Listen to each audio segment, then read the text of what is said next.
عليه ونعوذ بالله من شرور أنفسنا وسيئات أعمالنا من يهده الله فلا مضل له ومن يضلل فلا هادي له أشهد أن لا إله إلا الله وحده لا شريك له وأشهد أن محمدا عبده ورسوله اللهم صل وسلم على عبدك ورسولك نبينا محمد وعلى آله وأصحابه ومن تبعهم بإحسان إلى يوم الدين يا أيها الذين آمنوا اتقوا الله حق تقاته ولا تموتن إلا وأنتم مسلمون اللهم صل على محمد وعلى آل محمد كما صليت على إبراهيم وعلى آل إبراهيم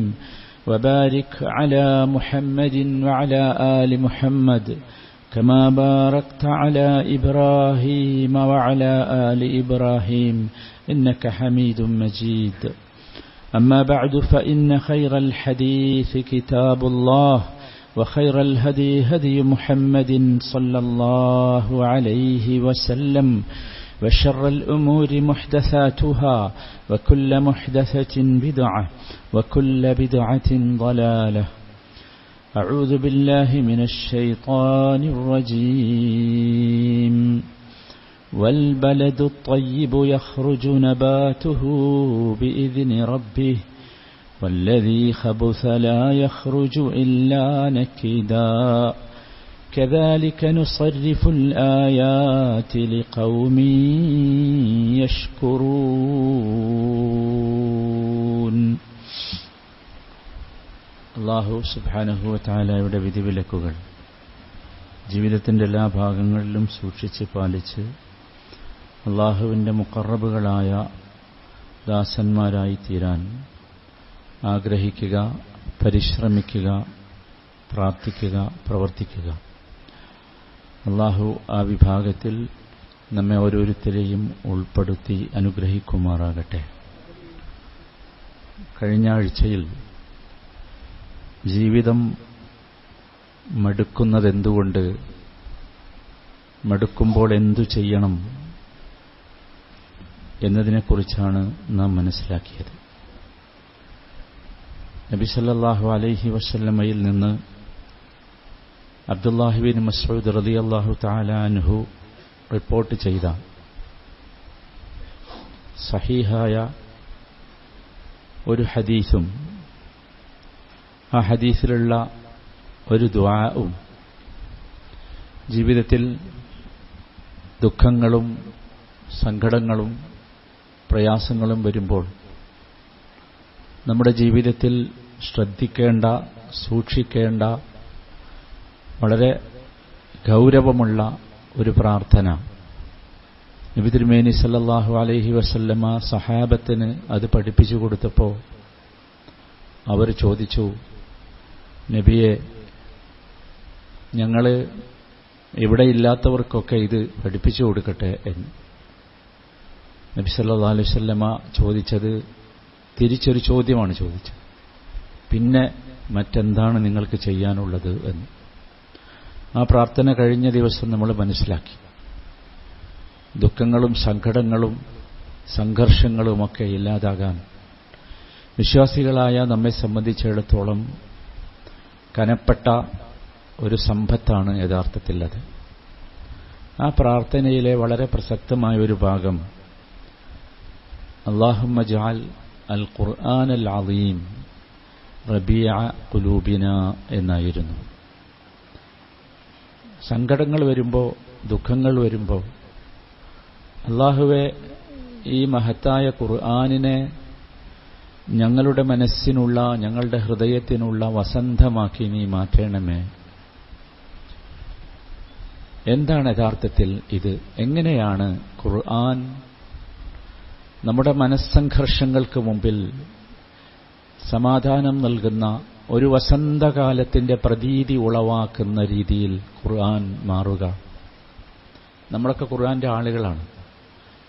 ഖുർആൻ ഓതാറുണ്ട്, ഖുർആൻ പഠിക്കാറുണ്ട്, ഖുർആൻ ക്ലാസ്സുകളിൽ പോകാറുണ്ട്, ഒക്കെ ചെയ്യാറുണ്ട്. പക്ഷേ എപ്പോഴെങ്കിലും ഈ ഖുർആൻ നമ്മുടെ മനസ്സിനുള്ള, നമ്മുടെ ഹൃദയത്തിനുള്ള ഒരു വസന്തമായി നമുക്ക് അനുഭവപ്പെട്ടിട്ടുണ്ട്. എങ്ങനെയാണത് മാറുക? നമ്മൾ ഗൗരവത്തോടു കൂടി ആലോചിക്കേണ്ട ഒരു കാര്യമാണ്. വസന്തമെന്ന് പറയുന്നത് ഒരു കാലത്തിന്റെ പേരാണ്, അല്ലേ? ഉഷ്ണകാലം, ഗ്രീഷ്മം, വസന്തം എന്നൊക്കെ പറയുന്നത്. വസന്തത്തിന്റെ പ്രത്യേകത, വസന്തത്തിൽ മഴയുണ്ടാകും, തണുപ്പുണ്ടാകും, പൂക്കളൊക്കെ വിടർന്നു നിൽക്കും, കായ്കളൊക്കെ നല്ല ഫലം തരും. വല്ലാത്ത ഒരു അവസ്ഥയാണ്. ഇതുപോലെ ഖുർആൻ നമ്മുടെ ഹൃദയത്തിനുള്ള വസന്തമാകണം, മനസ്സിനുള്ള വസന്തമാകണം. അതാണ് അള്ളാഹുവിനോട് നമ്മൾ ചോദിച്ചത്.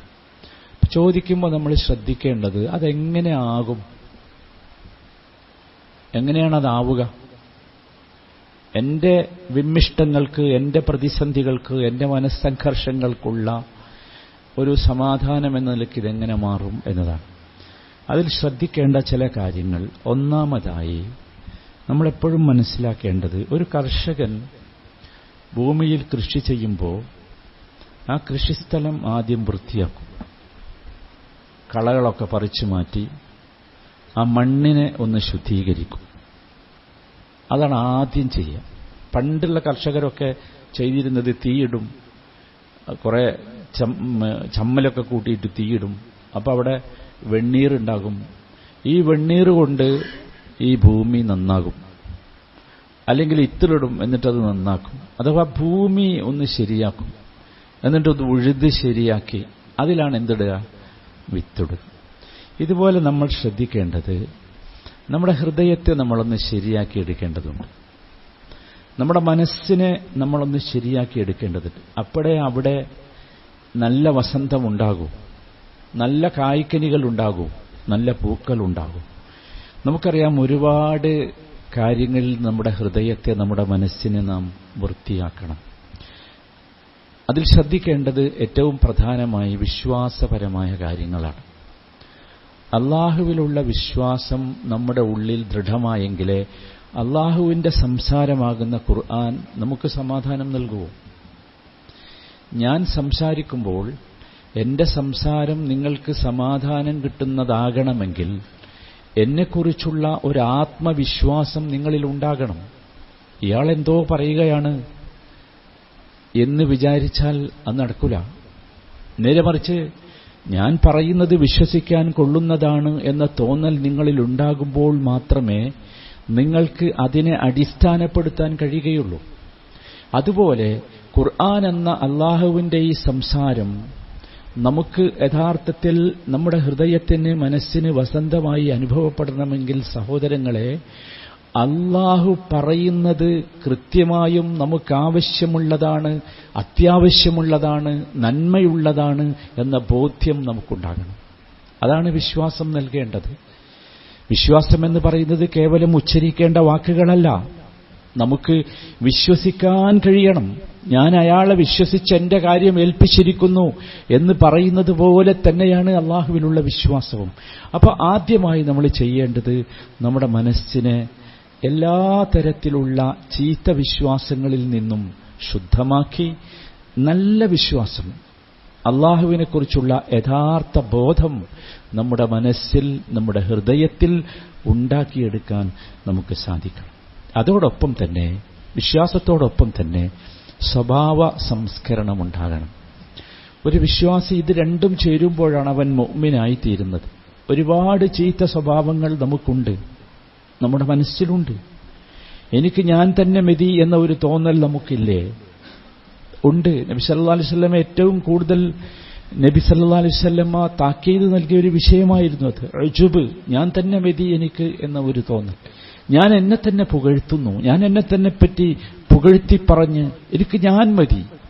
എത്ര സ്ഥലത്താണത് നബി തിരുമേനി ഖുർആനൊക്കെ വിശദീകരിച്ചത്. ഫലാ തുസക്കൂ അൻഫുസക്കും, നിങ്ങൾ നിങ്ങളെ തന്നെ പുകഴ്ത്തണ്ട, അത് ചീത്തയാണ്. അതുപോലെ തന്നെ നമുക്കറിയാം, നമ്മുടെ ഉള്ളിൽ നമ്മൾ ചില പ്രവർത്തനങ്ങൾ ചെയ്യുമ്പോൾ അത് ആളുകൾ കാണണം എന്ന ചിന്ത വരുന്നു. അല്ലെങ്കിൽ ആളുകൾ കാണെ ചെയ്യുമ്പോൾ കൂടുതൽ ആ പ്രവർത്തനത്തിന് ഉന്മേഷമുണ്ടാകുന്നു. ഇതിൽ നിന്നൊക്കെ നമ്മൾ മുക്തമാകേണ്ടതാണ്, നമുക്ക് പാടില്ലാത്തതാണ്. അതല്ലെങ്കിൽ ചില ആളുകളോട് നമുക്ക് പക തോന്നുന്നു, പ്രത്യേകിച്ച് കാരണങ്ങളൊന്നും ഉണ്ടാവില്ല, ഒരു പക. നമുക്കറിയാം പകയുടെ ആളുകളായി നാം മാറിയിട്ടുണ്ട്. എന്നിട്ട് ഈ പക പോക്കലുകൾ നടത്തുന്നു. നമ്മൾ മുഅ്മിനുകളാണ്, നമ്മുടെ ഹൃദയത്തിൽ ഇതൊന്നും പാടില്ല, നമ്മുടെ മനസ്സിലൊന്നും ഉണ്ടാകാൻ പാടില്ല എന്നറിഞ്ഞുകൊണ്ട് തന്നെയാണ് നാം പകയുടെ ആളുകളാകുന്നത്. അസൂയ വരുന്നു. നിങ്ങൾ ആലോചിച്ച് നോക്കൂ, എന്തുമാത്രം മാരകമായ ഒരു വിപത്താണ് അത് എന്ന്. നിഫാഖ് വരുന്നു, കാപട്യം. നിഫാഖും അസൂയയുമൊക്കെ നബി സല്ലല്ലാഹു അലൈഹി വസല്ലം കടുപ്പത്തിൽ താക്കീത് നൽകിയ വിഷയങ്ങളാണ്. ഈ സ്ഥലത്ത് ഇത്തരത്തിലുള്ള ഒരു മനസ്സിൽ, ഹൃദയത്തിൽ ഒരിക്കലും ഖുർആൻ സമാധാനം നൽകുകയില്ല. എവിടെയാണ് നിങ്ങൾ ഈ ഖുർആൻ സമാധാനം നൽകും എന്ന് പറയുന്നുണ്ടല്ലോ, എന്നിട്ട് എന്തേ എനിക്ക് കിട്ടാത്തത് എന്ന് ചോദിക്കുന്നവരുണ്ട്. അതിന്റെ ഉത്തരം അതാണ്. നമ്മുടെ കൃഷിയിടം നമ്മൾ ശരിയാക്കിയിട്ടില്ല. നമ്മുടെ കൃഷിയിടം നമ്മുടെ കൽബാണ്. ആ കൽബിൽ റബീഉണ്ടാകണം, വസന്തമുണ്ടാകണം, സമാധാനമുണ്ടാകണം എന്നാ ചോദിച്ചത്. അപ്പൊ ആ സ്ഥലം ശരിയാക്കണം. അതാണ് അല്ലാഹു സുബ്ഹാനഹു വ തആല നമ്മെ പഠിപ്പിച്ചത്. വൽ ബലദു ത്വയ്യിബു യഖ്റുജു നബാതുഹു ബിഇദ്നി റബ്ബി. നല്ല നാട്ടിൽ, നല്ല ഭൂമിയിൽ അതിലെ സസ്യങ്ങൾ നന്നായി അതിന്റെ റബ്ബിന്റെ അനുവാദത്തോടുകൂടി നന്നായി തഴച്ചു വളരും. യഖ്റുജു നബാതുഹു ബിഇദ്നി റബ്ബി. നന്നായി മുളച്ചു വരും. നല്ല ഭൂമി അങ്ങനെയാണ്, നന്നായി മുളച്ചു വരും. വല്ലദീ ഖബുസ ലാ യഖ്റുജു ഇല്ലാ നകിദ. ചീത്ത ഭൂമിയാണെങ്കിലോ, മോശമായ ഭൂമിയാണെങ്കിലോ ശുഷ്കമായ അതിൽ സസ്യങ്ങൾ മുളച്ചു വരും. കാണാനൊന്നൊരു ഇമ്പുണ്ടാവില്ല, അതിന് കൃത്യമായി ധാന്യങ്ങളൊന്നും കിട്ടിക്കൊള്ളണമെന്നില്ല. ഇല്ലാ നകിദ, വളരെ ശുഷ്കമായിരിക്കും. അല്ലേ? എല്ലാവർക്കും മനസ്സിലാകുന്നതാണ് അള്ളാഹു പറയുന്നത്. എന്നിട്ട് അള്ളാഹു പറയുന്നു, കദാലിക നുസർരിഫുൽ ആയാത്ത്. ഇങ്ങനെയാണ് അള്ളാഹു അവന്റെ ആയത്തുകളെ വിശദീകരിച്ചു തരുന്നത്. ലിഖൗമി യഷ്കുറൂൻ. ശുക്റുള്ള ആളുകൾക്ക് ഇത് മനസ്സിലാവും. അള്ളാഹു ചെയ്തു തന്ന അനുഗ്രഹങ്ങൾക്ക് നന്ദി കാണിക്കുന്ന സമൂഹത്തിന് ഇത് മനസ്സിലാകും എന്ന്. അപ്പോൾ ഒന്നാമതായി നമ്മളെല്ലാവരും ശ്രദ്ധിക്കേണ്ടത് അതാണ്. ഖുർആൻ നമ്മുടെ ഹൃദയത്തിന് വസന്തമായി അനുഭവപ്പെടണമെങ്കിൽ നമ്മുടെ ഹൃദയവും മനസ്സും ശുദ്ധമായിരിക്കണം. അഖീദ കൊണ്ട് ശുദ്ധമാകണം, വിശ്വാസം കൊണ്ട് ശുദ്ധമാകണം, അഖ്ലാഖ് കൊണ്ട്, സ്വഭാവം കൊണ്ടും ശുദ്ധമാകണം. ഇത് പരമപ്രധാനമാണ്. ഇതിൽ നമ്മൾ പരിശോധിക്കേണ്ടത്, നോക്കൂ, നമ്മൾക്ക് എപ്പോഴൊക്കെ അസ്വസ്ഥത വരുന്നോ, സമാധാനക്കേട് വരുന്നോ, മനസ്സിന് ഇടുങ്ങൽ വരുന്നോ, അവിടെയൊക്കെ നമ്മൾ നമ്മളിലേക്കൊന്ന് നോക്കണം. എന്റെ മനസ്സിന്റെ അവസ്ഥ എന്താണ്? എന്റെ ഹൃദയത്തിന്റെ അവസ്ഥ എന്താണ്? നോക്കണം. എന്റെ വിശ്വാസത്തിന്റെ അവസ്ഥ എന്താണ്? എന്റെ അഖ്ലാഖിന്റെ അവസ്ഥ എന്താണ്? ഇതൊക്കെ പരസ്പരം ബന്ധപ്പെട്ടതാണ് എന്നർത്ഥം.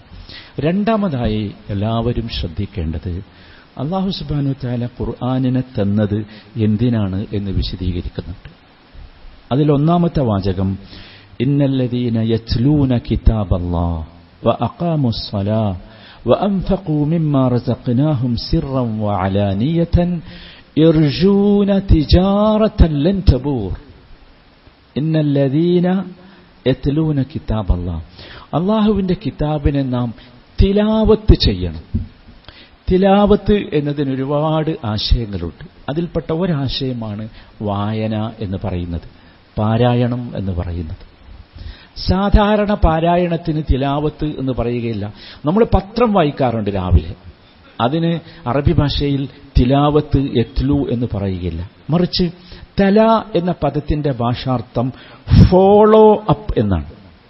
അതിനെ നിരന്തരം അതിന്റെ പിന്നാലെ പോവുക, അതാണ് തല. അള്ളാഹുവിന്റെ ഖുർആൻ, സഹോദരന്മാരെ, നമ്മൾ എപ്പോഴും ശ്രദ്ധിക്കണം, നമ്മളത് പാരായണം ചെയ്യണം. പക്ഷെ പാരായണം ചെയ്യേണ്ടത് എങ്ങനെയാണ്? എപ്പോഴെങ്കിലും, തോന്നുമ്പോൾ, എവിടെയെങ്കിലും അല്ല. അതിനൊരു സംസ്കാരമുണ്ട്, ഒരു രീതിയുണ്ട്, പാരായണ മര്യാദയുണ്ട്, പാരായണ രൂപമുണ്ട്, അതിനൊരു ഫോളോ അപ്പ് വേണം. എന്തിനാണ് സഹോദരങ്ങളെ ഖുർആൻ 30 ജുസുകളാക്കി തന്നത്? എന്തിനാണ് ഖുർആൻ 114 അധ്യായങ്ങളാക്കി തന്നത്? എവിടെയെങ്കിലും എപ്പോഴെങ്കിലും വായിച്ചാൽ മതിയോ? പോരാ. അത് കൃത്യത വേണം. നിങ്ങൾ ആലോചിച്ച് നോക്കൂ, നിങ്ങളൊരു നല്ല നോവൽ വായിക്കുകയാണെങ്കിൽ എങ്ങനെ വായിക്കാം? ഒരു പേജ് മറിച്ച് പിന്നെ കുറെ കഴിഞ്ഞിട്ട് വേറൊരു പേജ് മറിച്ച് അങ്ങനെയാണ് അല്ലല്ലോ. അതിൽ ഫോളോ അപ്പ് കിട്ടണില്ലല്ലോ. എന്തേ? ഒരു നോവൽ വായിക്കുമ്പോഴുള്ള ഒരു അനുഭൂതിയെങ്കിലും അല്ലെങ്കിൽ ഒരു രീതിയെങ്കിലും വായനാശാസ്ത്രത്തിൽ ഖുർആനിന് വരാത്തത് അത് വരണം. അതാണ് രണ്ടാമത് ശ്രദ്ധിക്കേണ്ടത്. നമുക്ക് ഖുർആനിനെ ഈ ഖുർആൻ അടയാളം വെച്ചത്, ഖുർആൻ വായിച്ചു വെച്ചത് ഒരടയാളം വെക്കാതെ ഓർക്കാൻ നമുക്കാവുമോ? ഒന്ന് ആലോചിച്ച് നോക്കൂ, ഒന്ന് ശ്രമിച്ചു നോക്കൂ. ഒരടയാളം വെക്കാതെ ഒന്ന് ഓർക്കാൻ. എന്റെ സഹോദരങ്ങളെ, ഈ സമാധാനത്തിന്റെ കേന്ദ്രമാണെന്ന് പറയുന്ന അള്ളാഹുവിന്റെ കലാമിനെ അപ്രകാരമെങ്കിലും ഓർക്കാൻ നമുക്ക് സാധ്യമാകാതെ പോകുന്നത്. എത്രയെത്ര പുസ്തകങ്ങളുണ്ട് അടയാളം വച്ചിട്ടില്ലെങ്കിൽ എവിടെ അവസാനിച്ചു, എവിടെ വരെ ഞാൻ വായിച്ചു എന്ന് നമ്മൾ ഓർമ്മിക്കുന്നത് നിങ്ങൾ ആലോചിച്ച് നോക്കൂ. പേജ് കണ്ടിട്ട് ഓർമ്മിക്കൂലേ? അല്ലേ? അതിലെ സംഭവങ്ങൾ ഓർത്തിട്ട് ഓർമ്മിക്കൂലേ? അതുകൊണ്ട് തിലാവത്തുണ്ടാകണം. തിലാവത്ത് എന്ന് പറഞ്ഞാൽ മനസ്സിലായല്ലോ, കേവല പാരായണമല്ല, അശ്രദ്ധയോടുകൂടിയുള്ള പാരായണമല്ല, സീരിയസ് റീഡിംഗ്. അതാണ് യഥാർത്ഥത്തിൽ തിലാവത്ത് എന്ന് പറയുന്നത്. അതുണ്ടാകണം. അവർക്ക് യർജൂന തിജാറത്തൻ ലൻ തബൂർ, ഒരിക്കലും നഷ്ടം പറ്റാത്ത കച്ചവടമാണ് അവർ ചെയ്തുകൊണ്ടിരിക്കുന്നത്. ഇതിന് സമയം ചെലവാക്കിയാൽ അത് പോകൂലെന്നർത്ഥം. ഇതിന് നമ്മളൊരു കുറച്ച് അധ്വാനിച്ചാൽ അത് പോകൂലെന്നർത്ഥം. അത് ലാഭമായിരിക്കും എന്നാണ് അല്ലാഹു സുബ്ഹാനഹു വ തആല പറയുന്നത്. അതുപോലെ മൂന്നാമതായി ശ്രദ്ധിക്കേണ്ടത്, ഖുർആനിനെ നാം കേൾക്കണം. എത്ര പേര് നിങ്ങൾ ആലോചിച്ച് നോക്കൂ. ഞാനിത് പറയുമ്പോൾ അല്ലാഹു സുബ്ഹാനഹു വ തആല നമ്മോട് പറയാണ്, വഇദാ ഖുരിഅൽ ഖുർആൻ ഫസ്തമിഊ ലഹു വഅൻസിതു ലഅല്ലകും തുർഹമൂൻ. നിങ്ങൾക്ക് അല്ലാഹുവിന്റെ റഹ്മത്ത് വേണ്ടേ? എന്ത് ചെയ്യണം? ഫഇദാ ഖുരിഅൽ ഖുർആൻ, ഖുർആൻ പാരായണം ചെയ്യപ്പെട്ടാൽ ഫസ്തമിഊ ലഹു, നിങ്ങൾ അതിനെ കേൾക്കണം. വഅൻസിതു, നിങ്ങൾ ശാന്തമാകണം. കേവല കേൾവിയല്ല. അല്ലേ? ഇപ്പോ നമുക്ക് ഈ ഇസ്തിമാഉം ഇൻസാത്തും മനസ്സിലാകേണ്ടത്, ഏറ്റവും കൂടുതൽ മനസ്സിലാകേണ്ടത് നമുക്കാ, വിശ്വാസികൾക്ക്. എത്ര സ്ഥലത്താ ഇബാദത്തുകൾ അഖിലം ആവശ്യപ്പെടുന്നത് ഇസ്തിമാഉം ഇൻസാത്തുമാണ്. കേൾക്കണം. കേട്ടാൽ പോരാ, ശാന്തമായി കേൾക്കണം. ശാന്തമായി കേൾക്കണം. കേൾവിക്ക് തടസ്സമാകുന്ന എന്തൊക്കെ ആക്ടിവിറ്റീസ് നിങ്ങളിലുണ്ടോ അതിനെയൊക്കെ സൈലന്റ് ആക്കണം. അതാണ് വൻസിത്തു എന്ന് പറഞ്ഞ, അതിനൊക്കെ സൈലന്റ് ആക്കണം. അങ്ങനെയാണ് ഖുർആൻ കേൾക്കുന്നത്. അപ്പോഴോ ലഅല്ലകും തുർഹമൂൻ, അപ്പൊ അള്ളാഹുവിന്റെ റഹ്മത്ത് കിട്ടും. അള്ളാഹുവിന്റെ റഹ്മത്താണ് ആ സമാധാനം എന്ന് പറയുന്നത്. നിങ്ങൾ ആലോചിക്കൂ, നമ്മൾ പാട്ടുകൾ കേൾക്കാറില്ലേ? ഇഷ്ടപ്പെട്ട പാട്ടുകാരുടെ പാട്ടുകൾ എങ്ങനെ കേൾക്കാറുള്ളത്? നമുക്കറിയാലോ എങ്ങനെ കേൾക്കാറുള്ളത്. നന്നായി ശ്രദ്ധിച്ച് കേൾക്കൂലേ? എത്രയോ തവണ കേട്ടതായിരിക്കും, എന്നാലും കേൾക്കും. കേൾക്കുക മാത്രമല്ല, ഇസ്തിമാ ഉണ്ട്, ഇൻസാത്തുണ്ട്. അനുഭവിച്ചും ആസ്വദിച്ചുമാണ് കേൾക്കാറുള്ളതല്ലേ? ഭയങ്കര പ്രശ്നം, എനിക്ക് ഒരു ടെൻഷൻ ഉണ്ടായി. അപ്പോഴോ ഞാൻ നല്ലൊരു പാട്ട് കേട്ടു. ഇങ്ങനെ പാട്ട് കേട്ടപ്പോൾ ടെൻഷൻ പോയത് അത് ഇത് രണ്ടും ഉണ്ടായതുകൊണ്ടാണ്. ഇസ്തിമാഉം ഇൻസാത്തുമുള്ള, ഞാൻ പറഞ്ഞല്ലോ, നമ്മുടെ മുഅ്മിനുകളുടെ സംസ്കാരമാണ് ഇസ്തിമാ ഇൻസാത്ത്. നമ്മൾ സത്യത്തിൽ എന്താ വെച്ചാൽ ഒക്കെ ഒരു തരം അധര വ്യായാമമായി മാറി ഇബാദത്തുകൾ എന്നതാണ്. നമ്മളോട് ഈ അദാൻ ബാങ്ക് കേൾക്കുന്ന സമയത്ത് നബി സല്ലല്ലാഹു അലൈഹി വസല്ലം പറഞ്ഞു, ബാങ്കിനെ നിങ്ങൾ ശ്രദ്ധിച്ച് കേൾക്കണം, എന്നിട്ട് ബാങ്കിന് ഉത്തരം ചെയ്യണം, എന്നിട്ട് പ്രാർത്ഥിക്കണം എന്ന് പറഞ്ഞു. നമ്മളെങ്ങനെ ഉത്തരം ചെയ്യലൊന്ന് ആലോചിച്ചു. പലപ്പോഴും നിങ്ങൾ കണ്ടിട്ടുണ്ടാവും, പല സദസ്സുകളും ബാങ്ക് കേൾക്കുമ്പോൾ ആ സദസ്സിൽ നടക്കുന്ന പരിപാടിയൊക്കെ നിർത്തിവെക്കും. എന്നിട്ട് ഭയങ്കര ബഹളമായിരിക്കും. ഇൻസാത്തല്ല, ഇല്ലല്ലോ. പത്രം വായിച്ചുകൊണ്ടിരിക്കുമ്പോൾ ബാങ്ക് കേട്ടു, നമ്മളോ മറുപടി പറയുന്നുണ്ട്, പക്ഷെ എന്തില്ല? ഇസ്തിമാഇല്ല. നോക്കൂ, ഇങ്ങനെ നമ്മൾ ചെയ്താൽ നബി സല്ലല്ലാഹു അലൈഹി വസല്ലം പറഞ്ഞ പ്രതിഫലം എത്ര ശക്തമാണ്. ഇതിന് ഇസ്തിമാ ഇൻസാത്തിന്റെ പ്രത്യേകത അതാണ്. അതുകൊണ്ട് ഖുർആൻ എല്ലാവരും കേൾക്കണം. കേൾക്കാൻ ഇഷ്ടപ്പെട്ട ഏറ്റവും നല്ലത് നമുക്ക് ഖുർആനാകണം. കേൾക്കാൻ ഇഷ്ടപ്പെട്ട ഏറ്റവും നല്ലത്. നിങ്ങൾ ആലോചിക്കുക, ഇതൊന്നും നമ്മൾ ട്രൈ ചെയ്ത് കഴിഞ്ഞാൽ തീർച്ചയായും, ഇപ്പൊ നമ്മൾ പലതുമാണ് കേട്ടുകൊണ്ടിരിക്കുന്നത്. ആ കേട്ടുകൊണ്ടിരിക്കുന്ന സ്ഥലത്ത് വീഴൻ ഇതിനെ മാറ്റി ഖുർആനിനെ വെച്ച് നോക്കൂ, അള്ളാഹുവിന്റെ റഹ്മത്ത് ഇങ്ങനെ ഇറങ്ങി വരുന്നത് കാണാം ജീവിതത്തിൽ. സമാധാനം കിട്ടുന്നത് കാണാം. അത്യത്ഭുതകരമാണ് യഥാർത്ഥത്തിൽ ഖുർആനിന്റെ ഈ അമാനുഷികത എന്ന് പറയുന്നത്, കേൾവി എന്നത്. കേൾക്കണം എല്ലാവരും. കുട്ടികളൊക്കെ നന്നായി പാരായണം ചെയ്യുമ്പോൾ നമ്മളതിൻ്റെ അടുത്തിരുന്ന് പോയി ഇരിക്കുക, എന്നിട്ട് കേൾക്കുക, എല്ലാം ശാന്തമാക്കി കേൾക്കുക. അപ്പോൾ റഹ്മത്ത് ഇങ്ങനെ വരും ജീവിതത്തിൽ. അനുഭവിക്കേണ്ടതാണത്. അതൊരു സംസാരത്തിലൂടെ ഞാൻ പറഞ്ഞ് അവസാനിപ്പിക്കേണ്ടതല്ല. നാലാമതായി ഖുർആൻ നമുക്ക് ഹൃദയത്തിന്റെ വസന്തമാകാൻ ശ്രദ്ധിക്കേണ്ടത് ഖുർആനിന്റെ ആശയം നമ്മൾ ഗ്രഹിക്കണം. നിങ്ങൾ ഒരു ചൈനീസ് ഭാഷയിലുള്ളൊരു ബുക്ക് നമുക്ക് കിട്ടിയാൽ നമ്മൾ എത്ര ദിവസം വായിക്കൂലല്ലോ. എന്താ കാര്യം? എന്താന്ന് മനസ്സിലാകില്ല. പക്ഷെ ഖുർആന്റെ പ്രത്യേകത മനസ്സിലാകാനും നമ്മൾ എന്ത് ചെയ്യുന്നുണ്ട്? വായിക്കുന്നുണ്ട്. നിങ്ങൾ ഹജ്ജിനൊക്കെ പോയപ്പോൾ കണ്ടിട്ടില്ലേ, അല്ലെങ്കിൽ ഉംറയ്ക്ക് പോയപ്പോൾ കണ്ടിട്ടില്ലേ, മനുഷ്യന്മാർ ഇരുന്നങ്ങനെ പാരായണം ചെയ്യാം, വായിക്കുക. നമുക്കറിയാം ആ പാരായണം ചെയ്യുന്നവന് ഇതറിയില്ല എന്ന്, ഭാഷ അറിയില്ല. എന്നാലും നോക്കൂ, പല ഈ ഖുർആൻ മത്സരങ്ങളൊക്കെ ഉണ്ടല്ലോ, ലോകത്ത് നടക്കുന്ന ഖുർആൻ മത്സരങ്ങളിലൊക്കെ അറബികളെക്കാൾ അതിശക്തമായി മുന്നേറാറുള്ളത് അനറബികളാണ്. അവരുടെ ഭാഷയല്ല അറബി. എന്നിട്ടും നിങ്ങൾ ആലോചിച്ച് നോക്കൂ, ഇത് അറിയും കൂടി ചെയ്താലോ? അതറിയാനാണ് അതിന്റെ ആശയം ഗ്രഹിക്കണം എന്ന് പറഞ്ഞത്. അതിന്റെ ആശയം നമ്മൾ ഗ്രഹിക്കണം. ആശയം ഗ്രഹിച്ചാൽ മാത്രമേ യഥാർത്ഥത്തിൽ അതൊരു വസന്തമായ അനുഭവം, വസന്തമായി നമുക്ക് അനുഭവപ്പെടുകയുള്ളൂ എന്ന് നാം മനസ്സിലാക്കണം. അത് വലിയൊരു പ്രയാസമുള്ള കാര്യമൊന്നുമല്ല. ഖുർആനിന്റെ ആശയം അറിയുക എന്നത് ഏറ്റവും എളുപ്പമുള്ള കാര്യമാണ്. എന്തുകൊണ്ടെന്നാൽ ഒന്നാമതായി അല്ലാഹു സുബ്ഹാനഹു വ തആല പറയുന്നത് വലഖദ് യസ്സർനൽ ഖുർആൻ, ഖുർആനിനെ നാം യസ്സർനൽ ഖുർആൻ എളുപ്പമാക്കി തന്നിരിക്കുന്നു. തീർച്ചയായും എളുപ്പമാക്കി തന്നിരിക്കും. എന്തിനെളുപ്പം? എല്ലാറ്റിനും എളുപ്പമാണ്. എല്ലാറ്റിനും എളുപ്പം.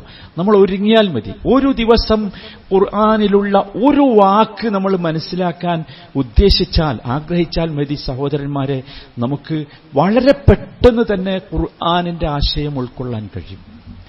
ഒരു വർഷം കൊണ്ട് നോക്കൂ, ഒരു ദിവസം ഒരു വാക്ക്, നാം ഖുർആനിലുള്ള ഒരു വാക്ക് ആശയം ഗ്രഹിക്കാൻ ശ്രമിച്ചാൽ ഒരു വർഷം കൊണ്ട് ഖുർആൻ സമ്പൂർണമായി ഗ്രഹിക്കാൻ സാധിക്കും. ഞാൻ തമാശ പറയുന്നതല്ല, അത്ഭുതം പറയുന്നതല്ല. നിങ്ങൾ ശ്രമിച്ചു നോക്കൂ. 365 വാക്കുകൾ ഖുർആനിൽ നിന്ന് പഠിച്ചാൽ തീർച്ചയാണ് ഖുർആനിന്റെ ആശയം ഗ്രഹിക്കാൻ കഴിയും.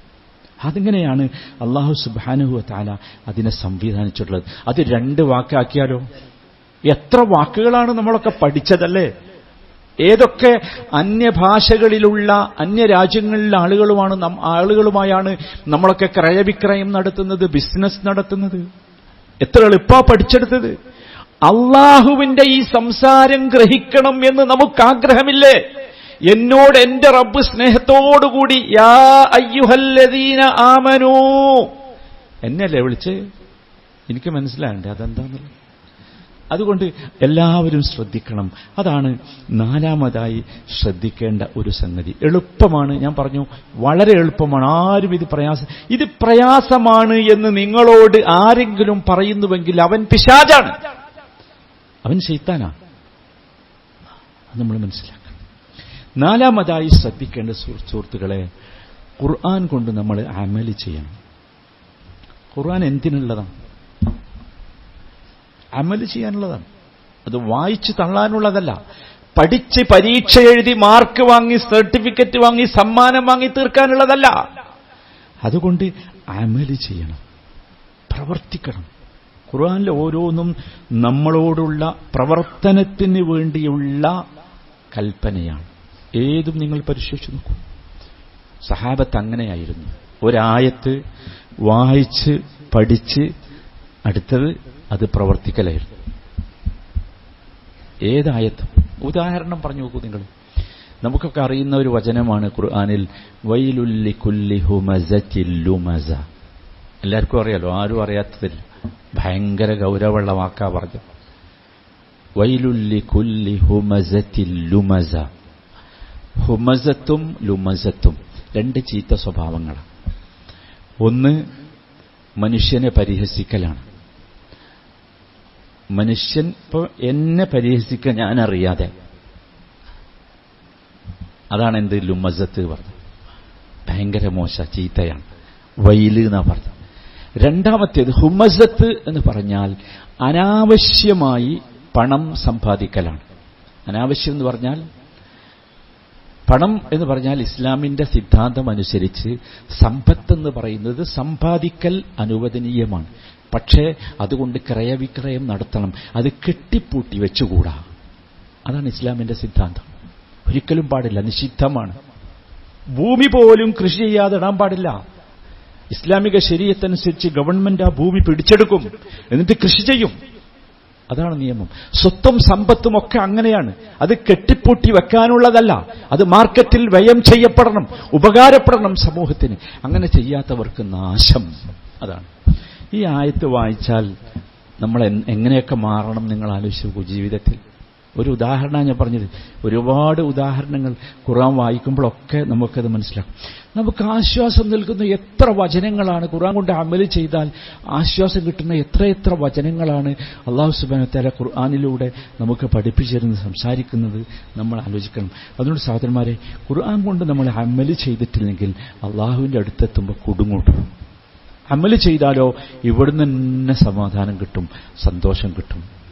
അതാണ് വിശുദ്ധ ഖുർആനിന്റെ ഏറ്റവും വലിയ സവിശേഷത എന്ന് പറയുന്നത്. നമ്മളത് ശരിക്ക് ശ്രദ്ധിക്കണം. ഒരായത്ത് പഠിക്കുമ്പോൾ, ഖുർആൻ ക്ലാസ്സിൽ പോകുന്നവർ പ്രത്യേകം ശ്രദ്ധിക്കണം.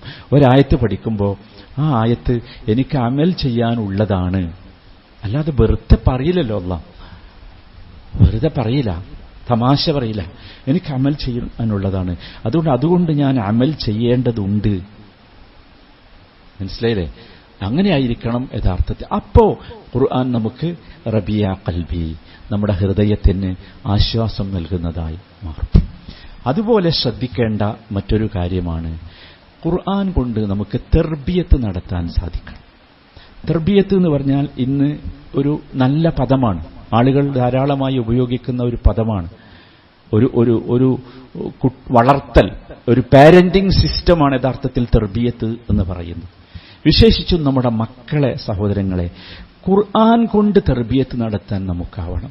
അതിനുള്ള സംവിധാനങ്ങൾ എവിടെയുണ്ടോ ആ സംവിധാനങ്ങളൊക്കെ നമ്മൾ ഉപയോഗപ്പെടുത്തണം. ഖുർആൻ കൊണ്ട് തർബിയത്ത് നടത്തണം. ഖുർആൻ കേവല പഠിപ്പിക്കലല്ല, കേവല അർത്ഥം പഠിപ്പിക്കലല്ല, ആ ഖുർആനിന്റെ കൂടെ ജീവിക്കുന്ന, ഖുർആൻ ജീവിക്കാനുള്ള ഒന്നായി മാറുന്ന രീതിയിലുള്ള ഒരു കാര്യം, അതാണ് തർബിയത്ത്. ഖുർആൻ കൊണ്ടുള്ള തർബിയത്ത് സംവിധാനങ്ങൾ ഒരുപാടുണ്ട്. ആ സംവിധാനങ്ങളെ നമ്മൾ പരമാവധി ഉപയോഗപ്പെടുത്തണം. ആ ഒരു സംസ്കാരമുണ്ടാകണം. അത് ഇതിലൂടെയൊക്കെ പ്രത്യേകിച്ച് നോക്കൂ, നമ്മുടെ മക്കൾ നമ്മുടെ കൂടെ ഉണ്ടാകുന്ന സമയത്തൊക്കെ ഖുർആനെ കുറിച്ചുള്ള ഒരു ബോധം ആ മക്കളിൽ ഉണ്ടാക്കുന്ന രീതിയിൽ ഉള്ള സംസാരം, ഉള്ള പെരുമാറ്റം, ജീവിത രീതി അങ്ങനെയൊക്കെ ആയി മാറ്റണം. ഈ രീതിയിൽ നാം മാറാൻ ശ്രമിച്ചാൽ തീർച്ചയാണ് ഈ ഖുർആൻ നമ്മുടെ ഹൃദയത്തിന് വസന്തം നൽകുന്ന, സമാധാനം നൽകുന്ന ഒന്നായി മാറും. അള്ളാഹു ആ വിഭാഗത്തിൽ നമ്മയൊക്കെ ഉൾപ്പെടുത്തി അനുഗ്രഹിക്കുമാറാകട്ടെ.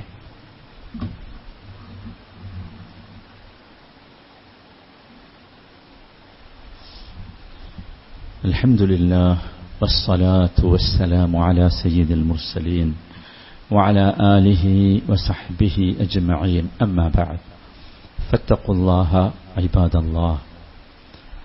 തഖ്വയുള്ളവരായി ജീവിക്കണമെന്ന് ഒരിക്കൽ കൂടി വസിയ്യത്ത് ചെയ്യുകയാണ്. സഹോദരങ്ങളെ, ഈ ഖുർആൻ ഈ രീതിയിൽ മാറണം എന്നാഗ്രഹിക്കുന്നവർ, ഈ രീതിയിൽ എന്നെ മാറ്റണം എന്ന് ചിന്തിക്കുന്നവർ ശ്രദ്ധിക്കേണ്ട ഏതാനും കാര്യങ്ങൾ ഇമാം ഇബ്നുൽ ഖയ്യിം റഹിമഹുല്ലാഹ് നമുക്ക് വിശദീകരിച്ചു തരുന്നുണ്ട്. അതിലൊന്നാമത്തേത്, ഖുർആൻ നമ്മൾ വായിക്കുന്ന സ്ഥലം അത് വളരെ പ്രധാനമാണ്. അദ്ദേഹം പറയുന്നത് ബഈദൻ അനിശ്ശവാഗിലി വത്തൗത, ഒച്ചപ്പാടുകളും ബഹളങ്ങളുമില്ലാത്ത സമാധാനാന്തരീക്ഷത്തിലായിരിക്കണം ഖുർആൻ വായിക്കുകയും പഠിക്കുകയും ഒക്കെ ചെയ്യേണ്ടത്. കാരണം നമ്മൾ കേൾക്കുന്നത് അള്ളാഹുവിൻ്റെ സംസാരമാണ്. നമുക്കറിയാലോ, നമ്മൾ സീരിയസ് ആയിട്ട് ചില കാര്യം കേൾക്കുമ്പോൾ ആരെങ്കിലും ബഹളം വെച്ചാൽ നമുക്ക് പ്രശ്നമാണ്. നമുക്ക് പ്രശ്നമാണ്. ഖുർആന്റെ പ്രത്യേകത എന്ന് വെച്ചാൽ അങ്ങനെ ബഹളത്തിനിടയിലായാൽ പോലും ഖുർആൻ അത്യത്ഭുതകരമായി നമ്മുടെ ഉള്ളിലേക്ക് പ്രവേശിക്കും.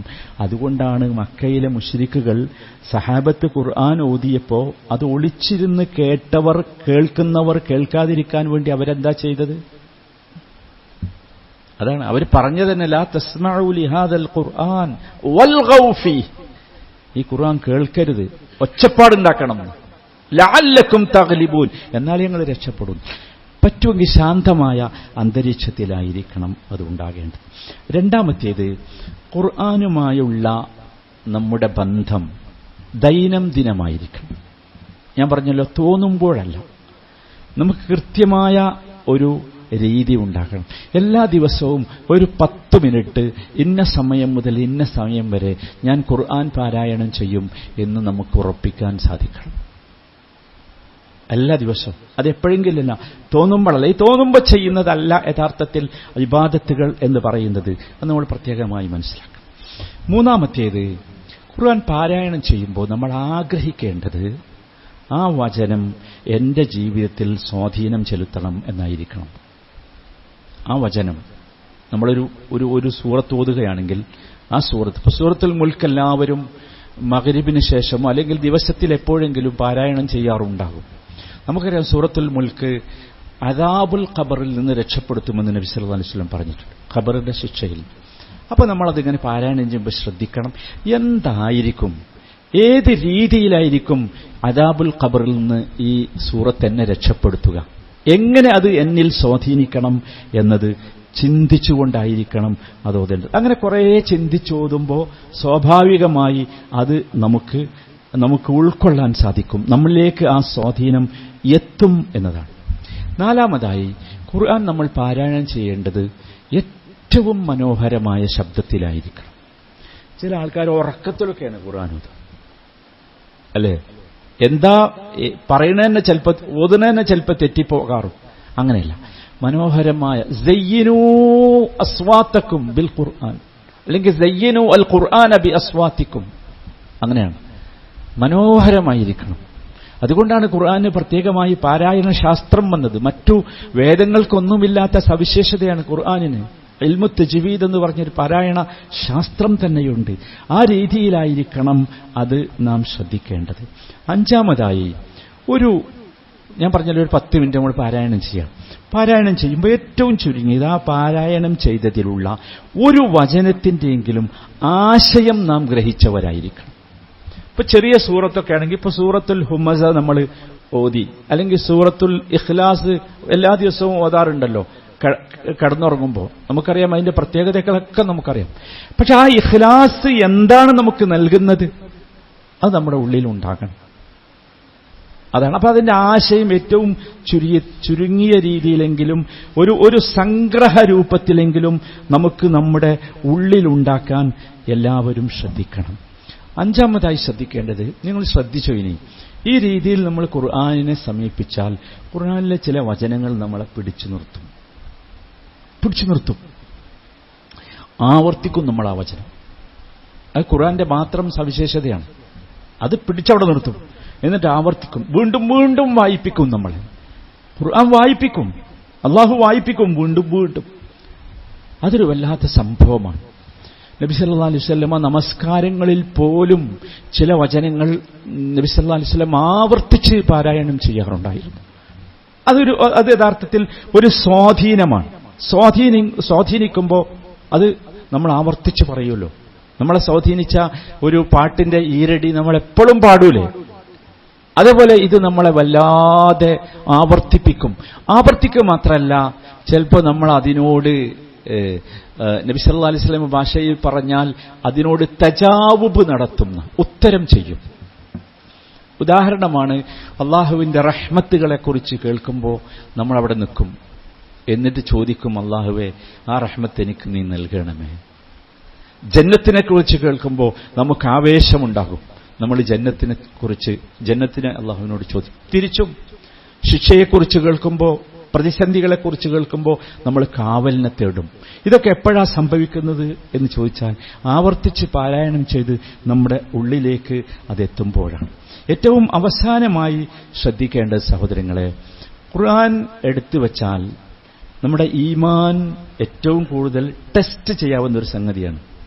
ഖുർആൻ എടുത്തു വച്ചാൽ നമുക്ക് വെറുപ്പ് വരുന്നുണ്ടോ, മടി വരുന്നുണ്ടോ, ഉറക്കം വരുന്നുണ്ടോ, വായിക്കണ്ടെന്ന് തോന്നുന്നുണ്ടോ, ഖുർആൻ ക്ലാസ്സിന് പോകണ്ടെന്ന് തോന്നുന്നുണ്ടോ, ഇതൊക്കെ ഉണ്ടെങ്കിൽ ഇതിനർത്ഥം നമ്മുടെ ഈമാൻ തെറ്റിയിട്ടുണ്ട് എന്നാണ്. ദുർബലമായിട്ട് എന്നല്ല, തെറ്റിപ്പോയി. ഭയങ്കര ടെസ്റ്റ് ഡോസായി. ഇത്ര നല്ല ഒരു ടെസ്റ്റ്, ഈമാനെ ടെസ്റ്റ് ചെയ്യാൻ പറ്റിയ ഇത്ര നല്ലൊരു സാധനം പറയല്ല. നിങ്ങൾ ആലോചിച്ചു, എല്ലാത്തിനും നമുക്ക് സമയമുണ്ടാവും. എന്തിനു സമയമല്ല? ഒരാഴ്ചയിൽ 1 മണിക്കൂർ ഖുർആൻ പഠിക്കാൻ, ആ ക്ലാസ്സിന് പോകാൻ നമുക്ക് സമയമല്ല. ആ സമയത്ത് ഭയങ്കര തിരക്കായിരിക്കും. എന്തൊക്കെയോ പ്രശ്നങ്ങൾ വരും. എല്ലാത്തിനും സമയമുണ്ട്. 1-2 മണിക്കൂർ ജിമ്മിൽ പോകാൻ ഒരു പ്രശ്നവുമില്ല. 10 മിനിറ്റ് കഴിയണില്ല. ഒന്നുമില്ല, ഭയങ്കര സമയമല്ല, ബിസിയാണ്. ഇതെന്താ പ്രശ്നം എന്നറിയോ? ഇത് ഈമാനിനുള്ള ഒരു ടെസ്റ്റാണ്. സഹോദരങ്ങളെ, ഇതൊക്കെ ഞാൻ പറഞ്ഞു വന്നത് ഒരൊറ്റ കാര്യത്തിന് വേണ്ടി മാത്രമാണ്. എന്താണെന്ന് വെച്ചാൽ, നമ്മൾ ഇനിയും, ഞാൻ കഴിഞ്ഞ ആഴ്ച പറഞ്ഞതുപോലെ, ഇനിയും നമ്മളും നമ്മുടെ മക്കളൊന്നും സമാധാനത്തിന് വേണ്ടി എവിടെയും അലയണ്ട. അത് നമ്മളെ കയ്യിലുണ്ട്, നമ്മുടെ കൂടെയുണ്ട് നമ്മുടെ സമാധാനം. നമ്മൾ അതിനെ ഒന്ന് വളർത്താൻ ശ്രദ്ധിച്ചാൽ മതി. അല്ലാഹു സുബ്ഹാനഹു വ തആല ഈ വിശുദ്ധ ഖുർആൻ നമുക്കൊക്കെ ഹൃദയത്തിന് സമാധാനം നൽകുന്ന, വസന്തമാക്കി തീർക്കുന്ന ഒരു മഹാ അത്ഭുതമായി നമ്മുടെ ജീവിതത്തിൽ മാറ്റിത്തരുമാറാകട്ടെ. സഹോദരങ്ങളെ, അടുത്ത 2 ദിവസങ്ങളിൽ ശനിയാഴ്ചയും ഞായറാഴ്ചയും എറണാകുളത്ത് വെച്ച് നമ്മുടെ കുട്ടികളുടെ സമ്മേളനം നടക്കുകയാണ്. സമ്മേളനം എന്ന് പറയുമ്പോൾ നമ്മൾ മനസ്സിലാക്കേണ്ടത് ശക്തിപ്രകടനമല്ല യഥാർത്ഥത്തിൽ സമ്മേളനങ്ങൾ, മറിച്ച് ഒരു തെർബിയത്തിന്റെ രീതി, തെർബിയത്തിന്റെ രൂപമാണ് യഥാർത്ഥത്തിൽ സമ്മേളനങ്ങൾ. അവിടെ പരിചയപ്പെടുത്തുന്നത്, അവിടെ സംസാരിക്കുന്നത്, വിശദീകരിക്കപ്പെടുന്നതൊക്കെ നമ്മുടെ മക്കളുടെ, നമ്മുടെ യുവസമൂഹത്തിന്റെ ഭാവി ജീവിതത്തിലേക്ക് വളരെ അത്യന്താപേക്ഷിതമായ കാര്യങ്ങളാണ്. അതിൽ പങ്കെടുക്കാൻ നമ്മുടെ കുട്ടികൾ, യുവാക്കൾ പ്രത്യേകം ശ്രദ്ധിക്കണം. സഹോദരങ്ങളെ, നമ്മളെപ്പോഴും മനസ്സിലാക്കേണ്ടത്, ഒറ്റപ്പെട്ടു പോയാൽ ചെന്നായ പിടിച്ചു പോകും. ചെന്നായകൾ ധാരാളം നമ്മുടെ ചുറ്റും നടക്കുക. ഇതെന്റെ ഭാഷയല്ല, നബി സല്ലല്ലാഹു അലൈഹി വസല്ലമയുടെ ഭാഷയാണ്. ചെന്നായകൾ നടന്നുകൊണ്ടേയിരിക്കണം. എങ്ങനെയെങ്കിലും കിട്ടണം എന്നാഗ്രഹിക്കുന്നത് ഈ ഉമ്മത്തിലെ ഒരുത്തനെ കിട്ടണം, അതാണ് ആവശ്യം. വേറെ ആരും ആവശ്യമില്ല. അത് കുറച്ച് ക്വാളിറ്റി ഉള്ളവനെ കിട്ടിയാൽ, ഒരു ക്വാളിറ്റിയുള്ള കുടുംബത്തിൽ നിന്ന് കിട്ടിയാൽ ഭയങ്കര ഇഷ്ടമാണ്. ഈ ചെന്നായകളിൽ പെട്ടുപോകാതിരിക്കാൻ നമ്മളൊരു സമൂഹത്തിന്റെ കൂടെയാകണം. അല്ലാഹു സുബ്ഹാനഹു വ തആല അത്തരം ഒരുമിച്ച് കൂടലുകളൊക്കെ നമുക്ക് നല്ല ഗുണപ്രദമാകുന്നതാക്കി മാറ്റിത്തരുമാറാകട്ടെ. ലോകത്തിന്റെ വിവിധ ഭാഗങ്ങളിൽ പ്രയാസങ്ങൾ അനുഭവിക്കുന്ന ഞങ്ങളുടെ സഹോദരങ്ങൾ, അല്ലാഹുവേ, അവർക്കൊക്കെ നീ സമാധാനം നൽകണമേ, ആശ്വാസം നൽകണമേ. അല്ലാഹുവേ, നിന്റെ ദീനിന്റെ ശത്രുക്കൾ ഒളിഞ്ഞും തെളിഞ്ഞും ഈ സമൂഹത്തെ, ഈ സമുദായത്തെ, ഈ ദീനനുസരിച്ച് ജീവിക്കുന്നവരെ നശിപ്പിക്കുവാനും ആക്രമിക്കാനും ശ്രമിച്ചുകൊണ്ടിരിക്കുന്നു. അല്ലാഹുവേ, അവർക്കൊക്കെ നീ യഥാർത്ഥത്തിലുള്ള ബോധം നൽകണമേ. അവരുടെയൊക്കെ അത്തരം ശ്രമങ്ങൾ നീ പരാജയപ്പെടുത്തണമേ. റഹ്മുർ റഹീമായ റബ്ബേ, ഫലസ്തീനിലെ ഞങ്ങളുടെ സഹോദരങ്ങൾ, അവർക്ക് നീ ആശ്വാസം നൽകണമേ, സമാധാനം നൽകണമേ. ജിഹാദിന്റെ മാർഗത്തിൽ പിടിച്ചു നിൽക്കാനുള്ള കരുത്തും ഈമാനും അവർക്ക് നീ നൽകണമേ. റഹ്മുർ റഹീമായ റബ്ബേ, യഹൂദികളിൽപ്പെട്ട മോശമായ ആളുകൾ മുസ്ലിമീങ്ങളെ ആക്രമിക്കുന്നു, നശിപ്പിക്കുന്നു. റഹ്മുർ റഹീമായ റബ്ബേ, അവരെ നീ പാഠം പഠിപ്പിക്കണമേ. അല്ലാഹുവേ, നിന്റെ അത്ഭുതങ്ങളും ആയത്തുകളും അവരിലൂടെ ഞങ്ങൾക്ക് നീ കാണിച്ചു തരണമേ. اللهم اغفر للمؤمنين والمؤمنات والمسلمين والمسلمات الأحياء منهم والأموات إنك مجيب الدعوات يا قاضي الحاجات. ربنا هب لنا من أزواجنا وذرياتنا قرة أعين واجعلنا للمتقين إماما. ربنا ظلمنا أنفسنا وإن لم تغفر لنا وترحمنا لنكونن من الخاسرين ربنا آتنا في الدنيا حسنة وفي الآخرة حسنة وقنا عذاب النار صلى الله وسلم على سيد المرسلين وعلى آله وصحبه أجمعين والحمد لله رب العالمين.